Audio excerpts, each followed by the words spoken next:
200 años libres. Radio Fides, su voz amiga, desde América del Sur. 200 años libres. Izquierdistas, pero no comunistas. Primera parte. Saludos desde Fides, que siempre existe.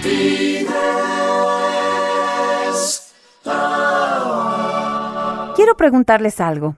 ¿Existieron en Bolivia izquierdistas que no fuesen comunistas? Tal vez el izquierdismo siempre apunta hacia el comunismo. Vamos a averiguar si en la historia boliviana hubo izquierdistas pero no comunistas. Y para eso, de manera autoritaria, le ordenamos al anticomunista del Percy para que viaje al pasado, al año 1969. En el comunismo no tienes voz ni voto, Percy, así que sin refunfuñar. Escribimos en la máquina de escribir del tiempo. 1969. Listo. El reporte de Percy desde el pasado dice lo siguiente.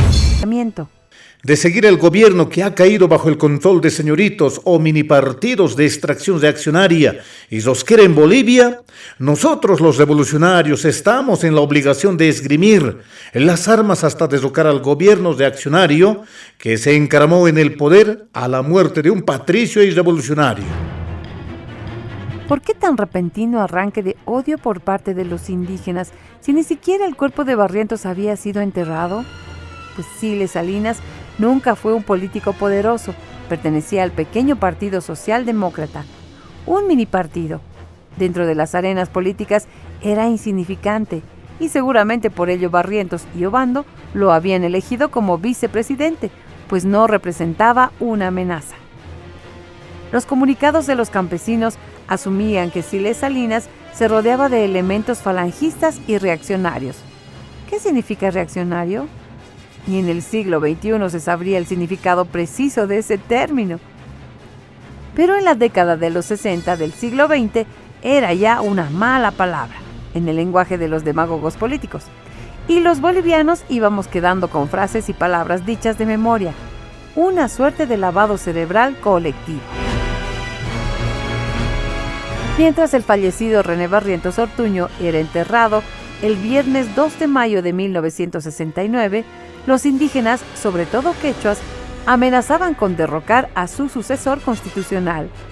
Exigían un pronunciamiento enérgico de las Fuerzas Armadas.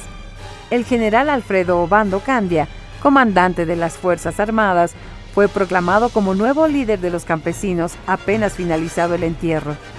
30 minutos después del sepelio de Barrientos, Obando declaró: «Volved a vuestras casas, empuñad el fusil. Si la revolución se desvía, estoy yo para defenderla». Esa noche, los campesinos pasearon en hombros a Obando en la plaza de Cochabamba y le entregaron un bastón de mando como símbolo de autoridad. Gritaban vivas para Obando, glorias para Barrientos y mueras para Siles Salinas, a quien querían derrocar. El gobierno de Siles Salinas duró menos de 5 meses. El sábado 27 de septiembre de 1969 amaneció con una noticia que se veía venir. La ciudad de La Paz, en especial la Plaza Murillo, estaba tomada por militares. Siles Salinas había sido derrocado por el general Alfredo Obando Candia.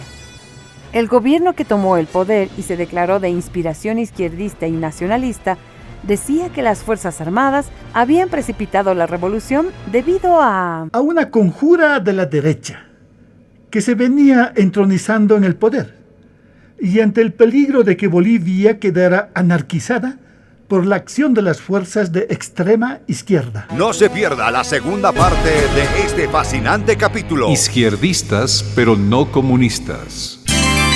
200 años libres.